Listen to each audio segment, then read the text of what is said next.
Meus irmãos, hoje cabe-nos falar sobre o item 11 do capítulo 28 do Evangelho segundo o Espiritismo, onde encontramos uma série de preces que podem ser utilizadas por nós em vários momentos de nossas vidas. Temos, por exemplo, preces para fazermos em benefício de pessoas que estão doentes, de pessoas que acabaram de desencarnar, preces para nossos momentos de aflição, para afastar os maus espíritos, preces pelos espíritos sofredores e ainda entre muitas outras, as que nos cabe hoje dar uma atenção especial. Preces para o nosso anjo da guarda. Como estamos falando em preces, vamos ler uma historinha que simboliza o valor da prece. Uma pobre senhora entrou num armazém e pediu fiado alguns mantimentos.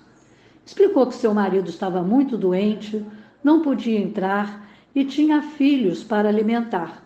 Por favor, eu lhe darei o dinheiro assim que o tiver. O proprietário do armazém respondeu: a senhora não tem crédito e nem conta nesta loja. Um freguês que ouviu a conversa disse ao comerciante que desse àquela mulher o que ela necessitava para sua família e ele pagaria. A senhora tem uma lista de mantimentos? Sim. Então coloque a lista na balança e o quanto ela pesar, eu lhe darei em mantimentos. Claro que um pedaço de papel não ia pesar nada e ele não teria que lhe dar nenhum mantimento. A pobre mulher tirou da bolsa um pedaço de papel, escreveu alguma coisa e o depositou na balança. Os três ficaram admirados quando o prato da balança com o papel desceu e permaneceu lá embaixo. O freguês sorriu e começou a colocar mantimentos no outro prato da balança, que não descia, e foi colocando cada vez mais mantimentos até que ele não cabia mais nada. O comerciante ficou parado, tentando entender o que estava acontecendo.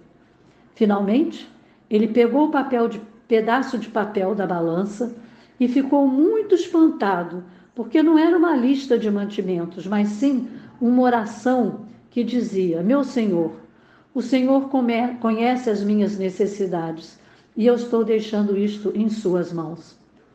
Sem nada dizer, o comerciante deu a mercadoria para a mulher, que agradeceu e deixou o armazém. Por sua vez, o freguês pagou a conta e disse: valeu cada centavo. Só mais tarde, o comerciante constatou que a balança havia quebrado. E nós, por nossas vezes, ao ouvir essa historinha, deduzimos: só Deus sabe o quanto pesa uma prece. E pensamos: quanto vale a minha prece dirigida ao meu anjo guardião? Com certeza muito. Vamos então recordar quem é o nosso anjo da guarda.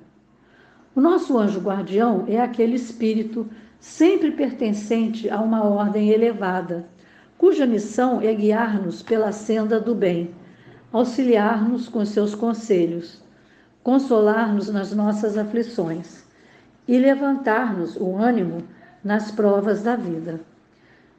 Esse, que podemos considerar o nosso maior amigo, nos acompanha desde o nascimento até a morte e pode continuar ao nosso lado após a morte e muitas vezes até em outras existências corpóreas. Como será que se dá essa indicação do anjo guardião? Será que é uma imposição feita a ele pelos espíritos superiores ou ele pode escolher o seu protegido?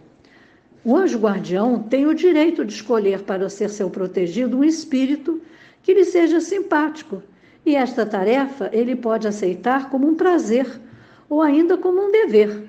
Ele não é obrigado a aceitar esta incumbência, mas no momento em que a aceita, ele fica obrigado a cumprir com a sua tarefa de assistência, não podendo desistir no meio do caminho. Então, vamos agora tirar uma dúvida. Será que ele protege só a mim ou pode proteger também a outras pessoas? A sua missão é de proteger aquele ser que lhe foi designado. Mas ele também pode dar, por caridade, assistência a outras pessoas, não com tanta exclusividade.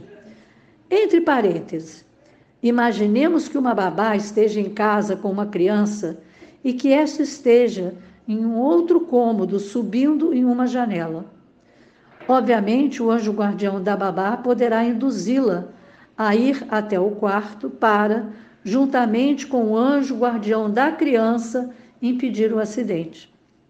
Já dissemos, conforme nos informam os espíritos, que o anjo da guarda permanece com seu protegido durante toda a sua vida, mas também nos dizem que se surgir alguma situação que seja imprescindível a presença dele, ele pode afastar-se.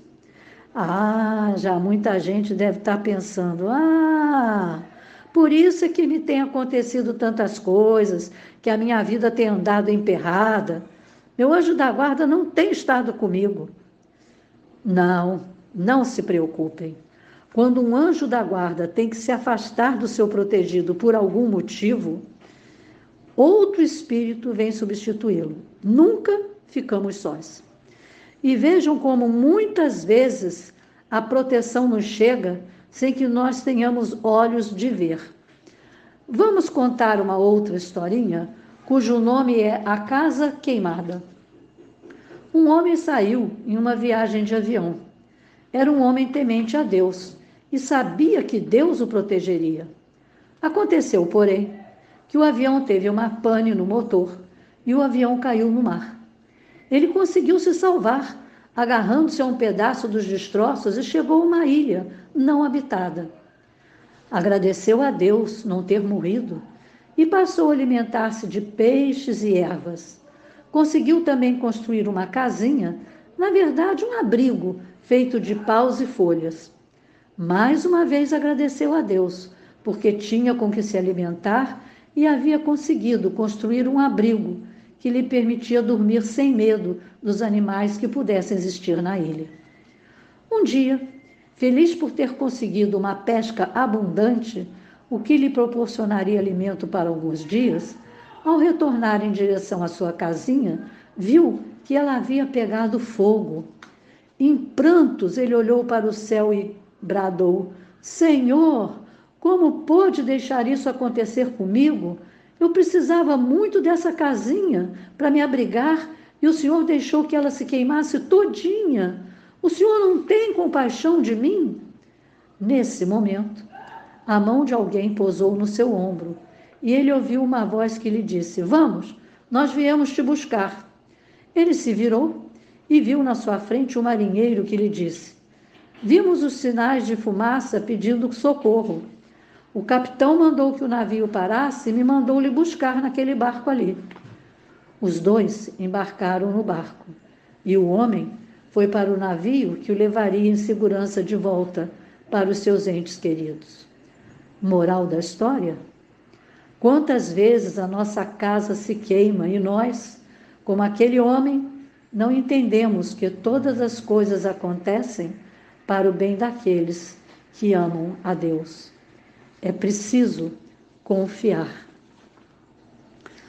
Agora, também pode acontecer o seguinte: quando o anjo da guarda vê que seus conselhos são inúteis, que o seu protegido fecha sempre os ouvidos às suas sugestões, deixando-se levar por tendências e espíritos inferiores, ele se afasta, vai auxiliar outras pessoas de boa vontade e aguarda que seu protegido se lembre dele. E vem outra pergunta: será que o espírito que se afasta porque o seu protegido não está correspondendo à sua proteção pode, por sua vez, fazer-lhe algum mal? Não. Os espíritos nos dizem que não. Os anjos guardiães são sempre de uma ordem elevada e nunca fazem o mal. Apenas o que acontece é que, com seu afastamento, o encarnado fica por conta daqueles espíritos inferiores com os quais se afinizam e, com toda certeza, vai sofrer as consequências dessa vivência nefasta. Mas Por que o anjo da guarda não afasta a influência dos espíritos inferiores que estão assediando o seu protegido? Ele o faria, se o quisesse, e não o faz, quando constata que os seus conselhos, através dos pensamentos, dos bons pensamentos, jamais são atendidos. Ele estaria indo contra o livre-arbítrio do seu protegido. A ação do nosso anjo da guarda é regulada de maneira a que não nos tolha o livre-arbítrio. Ele vela por nós, mas não interfere em nossas escolhas, pois, como seres em evolução, temos que ser os únicos responsáveis pelos nossos atos. Quando erramos, sofremos, mas o sofrimento traz o aprendizado. E perguntamos também, por que a ação do anjo da guarda sobre nós não é feita de uma forma mais ostensiva? A resposta é que se nós tivéssemos sempre a ideia presente de podermos contar com a ação do nosso anjo da guarda, provavelmente faríamos dele uma bengala, né? Não tomaríamos as resoluções por nós mesmos, não nos esforçaríamos e também não progrediríamos. E agora? Você sabe o nome do seu anjo guardião? Eu até hoje não sei do meu. Eu só penso nele como meu anjo da guarda. Mas, se você fizer muita questão de dar um nome ao seu anjo guardião, nos dizem os espíritos que podemos dar a eles o nome que quisermos. O nome de um espírito superior, de nossa simpatia, de nossa veneração, e eles nos atenderão. Bem, algumas crenças dizem que assim como nós temos um anjo bom que nos protege, temos também ligado a nós um espírito do mal. Não temos ligados a nós também um espírito do mal. Mas, como eles existem e procuram tornar o homem infeliz como eles, vai depender do próprio homem atraí-los de acordo com suas ideias e suas ações. Outra coisa que aprendemos com os espíritos é que, assim como individualmente temos os nossos anjos guardiães, também os agrupamentos, as comunidades, os povos, as nações têm seus espíritos protetores especiais, cuja elevação moral dependerá do grau de adiantamento da coletividade. Os costumes, o caráter dominante e principalmente as leis é que atraem os espíritos. A nação cujas leis sejam contrárias à humanidade, os bons espíritos ficam em minoria e sua influência benéfica fica ali muito restrita. Também queremos saber se a nossa proteção espiritual depende tão somente do nosso anjo da guarda. Não. Além do nosso anjo guardião, temos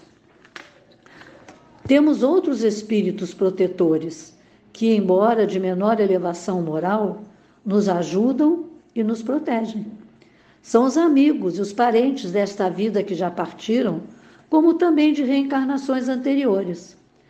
Ainda existem os espíritos simpáticos, que são aqueles que se aliam a nós por semelhança de gostos e pendores.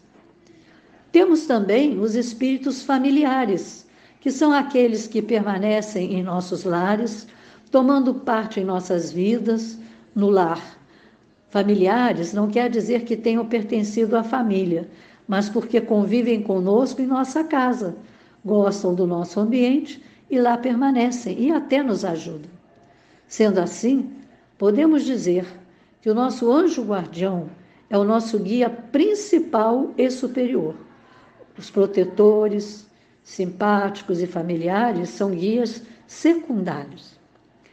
Mas há ainda um outro tipo de espíritos que não podemos deixar de nos referir.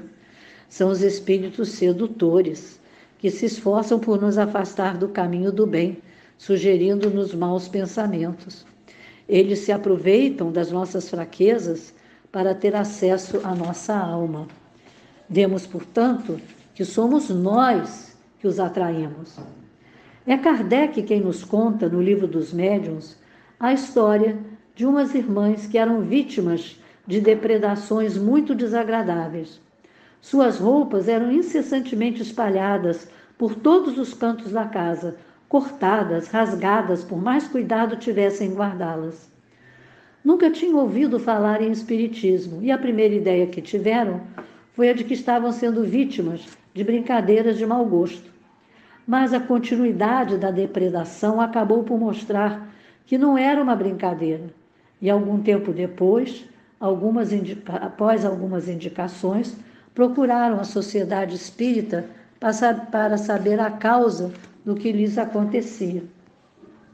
Continuando o relato, diz Kardec que, obviamente, tratava-se de atos de um espírito malfazejo.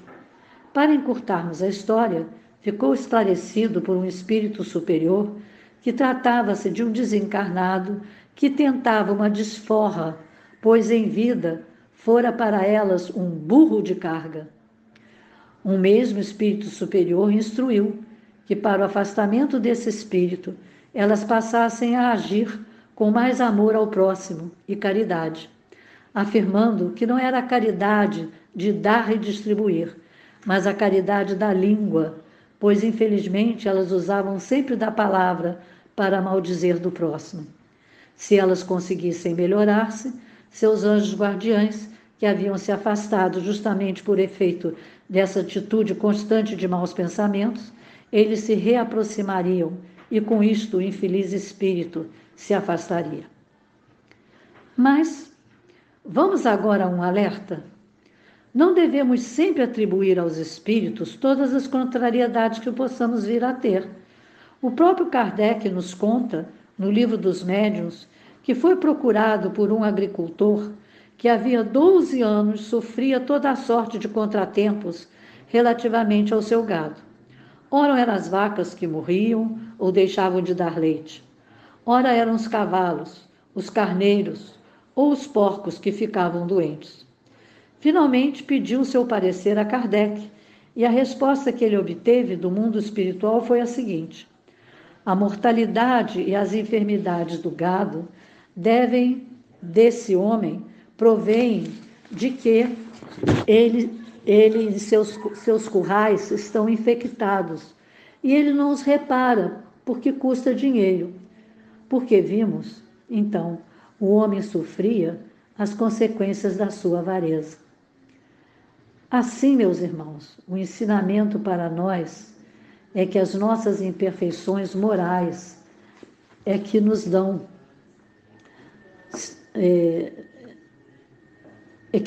entrada à ação de espíritos inferiores, e que o meio da pessoa estar invulnerável a eles é, sem dúvida, esforçar-se por minimizar estas imperfeições e, assim, ter sempre o acompanhamento do seu anjo guardião, dos espíritos protetores e dos que lhes são simpáticos. Só somos acompanhados pelos espíritos do bem quando nos empenhamos em subir os degraus da nossa evolução. E vamos então finalizar com algumas preces do item 11 que poderemos fazer quando quisermos orar por nós mesmos. Mas queremos antes lembrar que no livro Missionários da Luz, capítulo 15, temos o seguinte: de qualquer modo, respondeu ele, sempre temos bons amigos na zona superior àquela em que nos encontramos. Todavia, em certas circunstâncias, afastamo-nos voluntariamente deles. Cesarina podia contar com diversas amizades.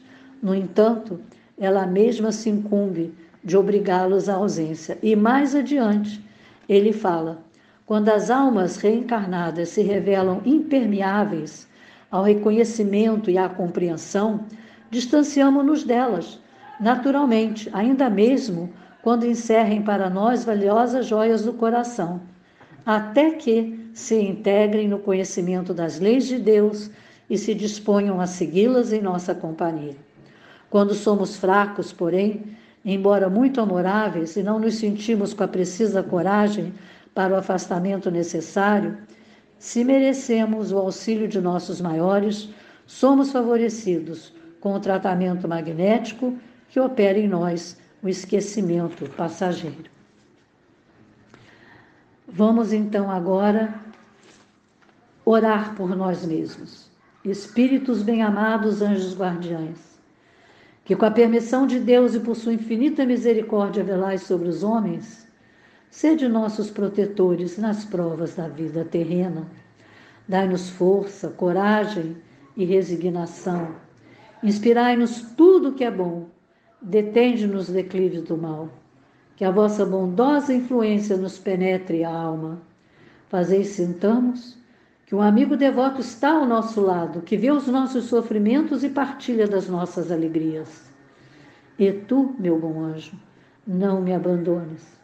Necessito de toda a tua proteção para suportar com fé e amor as provas que Deus praza enviar.